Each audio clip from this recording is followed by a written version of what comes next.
There's an interesting shift happening now in how people think about work. Not necessarily in what we do, but in how we present it. Today, most professionals operate in two environments at once: the work itself and the version of the work that appears online. And over time, something subtle starts to happen. We start thinking about how things look almost as much as how they actually work.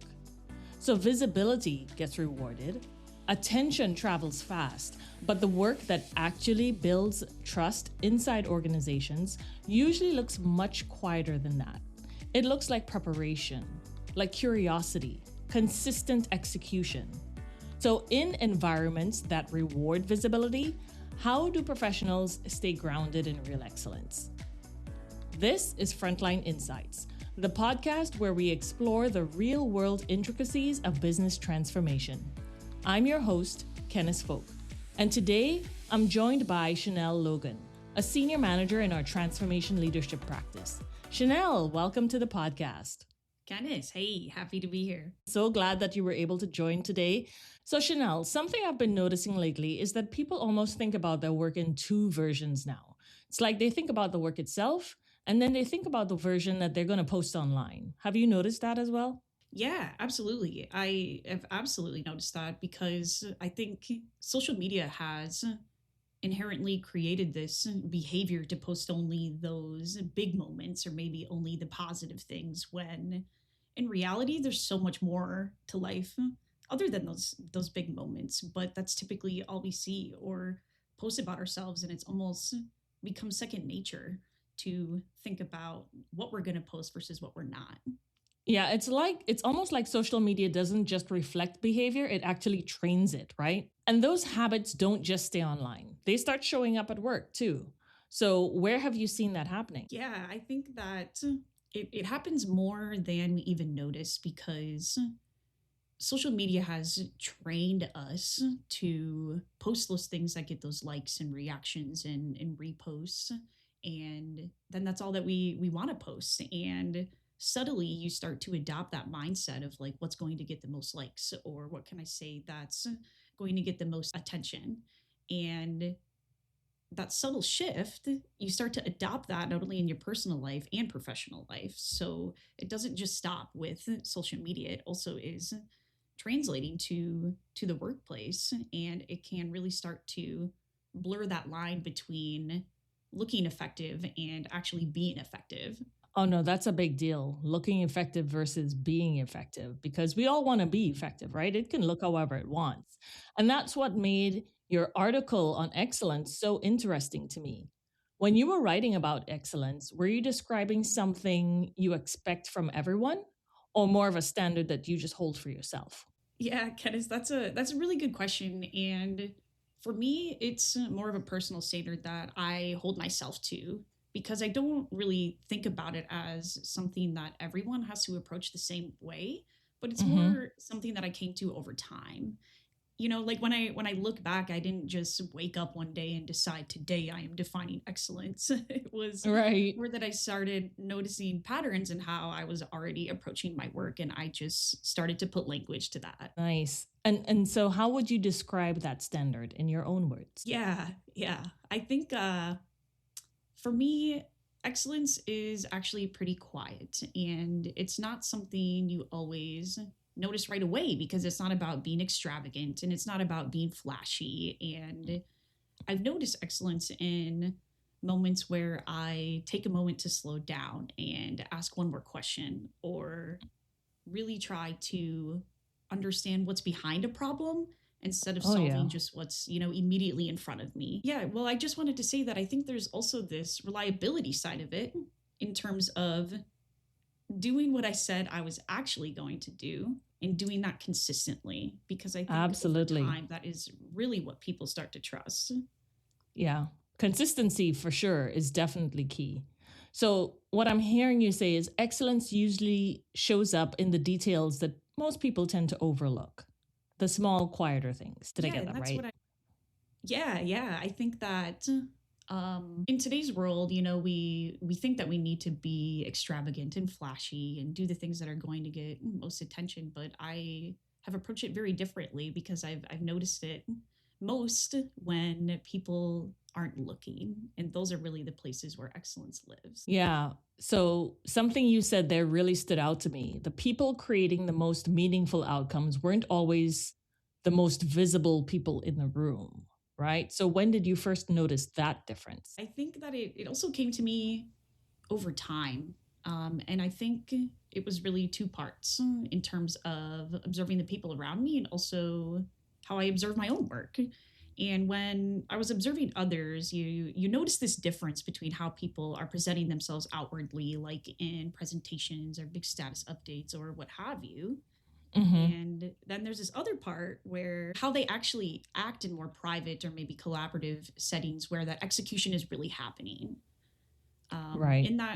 In that presentation environment, it's almost as if they were putting on an act or some kind of facade, because when it came to the actual execution of the work, they fell short and weren't really authentic in their actions. Got it. Got it. Was there an example you had about this? Yeah, Kenis, I do have a personal example when I was transitioning from industry to consulting. And this situation was feedback coming from the client from the aspect of me not having that exact experience they were looking for and not being a consultant before. And that really challenged me to be more self-aware and think about how I was presenting myself and how I would be perceived to this client. And I think a big part of that was the environment, because when you're a new person, there's this natural pressure to prove yourself and show that you belong and show that you can do the work. But what I learned through that is that being overly concerned about how I was perceived was a non-solution to a non-problem. And what I became to realize is that what actually was building trust and credibility with the client was remaining curious and being reliable. It was asking the extra question to reframe the client's challenge. It was being proactive rather than reactive. And I learned that those things built more trust than any credential could. Yeah, definitely. The credentials can only take you so far. What's really interesting about that is that it really wasn't about the deliverables themselves or you being in the consulting role. It was about, like you said, asking the extra questions. And then that's where trust actually gets built. But those moments aren't usually the most visible ones. So do organizations sometimes miss that kind of excellence? Yeah, I think they can, because a lot of environments naturally reward what's visible, right? Like those things like status updates and presentations and showing activity. And those are important, but they're also the easier ones to recognize. And so it's natural for people to focus on what's being seen rather than what's actually moving things forward. And so I think that it gets often overlooked because it's a natural thing for people to focus on what's seen rather than what's happening behind the scenes. Yeah. Activity is often mistaken for impact, right? Yeah, I think it is. So when you put these ideas side by side, there's real tension there. On one side, we're in environments that reward visibility. And then on the other side, you're describing excellence as something much quieter, that execution and that consistency. So how do professionals navigate that? I think that's a real tension that exists. And I will say that visibility does matter. People need to understand what you're working on and how things are progressing. But I found that the visibility on its own doesn't really sustain anything. And so I think what actually builds trust is that execution piece.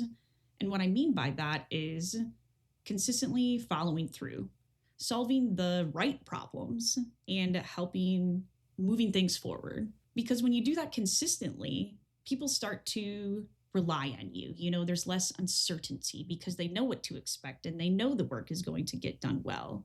And so I think it's less about choosing one over the other and more about making sure visibility reflects real progress and not simply activity.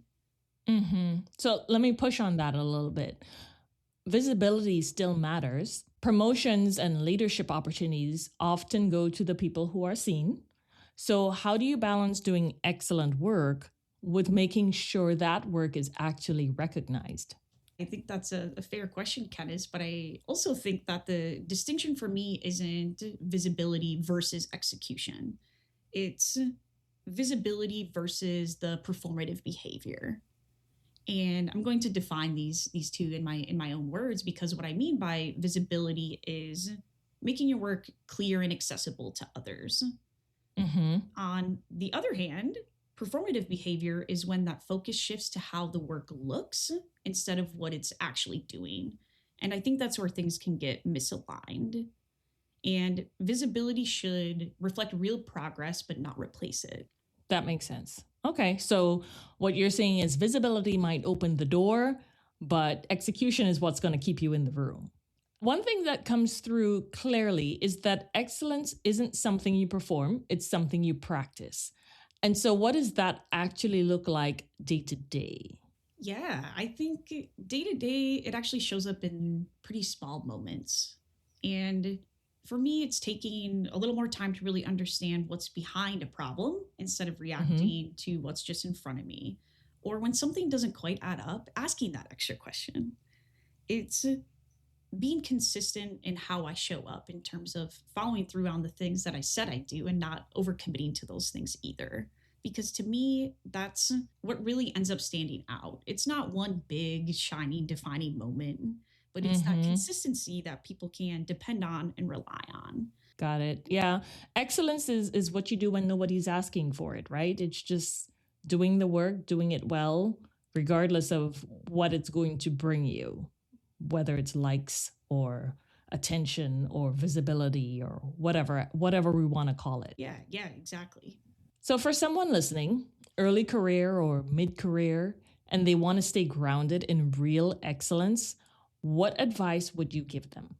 I think the biggest thing I would say is to focus on what you can control, because you can't always control how your work is perceived or what gets recognized right away, but you can control how you show up every day. And sometimes it's just slowing down and trying to understand what's going on, trying to stay a step ahead and being someone people can rely on. Because over time, those habits become your standard. And I think it's less about trying to prove excellence and more about practicing that day in and day out. And especially in the moments where no one's really paying attention. There's a lot of noise right now around visibility, how work looks, how it's shared, how it's perceived. But what really stands out from this conversation for me is that the work that builds trust usually looks much quieter than that. It shows up in how you think, how you prepare, and how you consistently follow through. You mentioned consistency several times. Chanelle, I really appreciate the conversation today. And to everyone listening, thanks for being with us. This has been Frontline Insights. Keep being consistent and executing with excellence. Thanks again, Chanelle. Thanks, Kenis.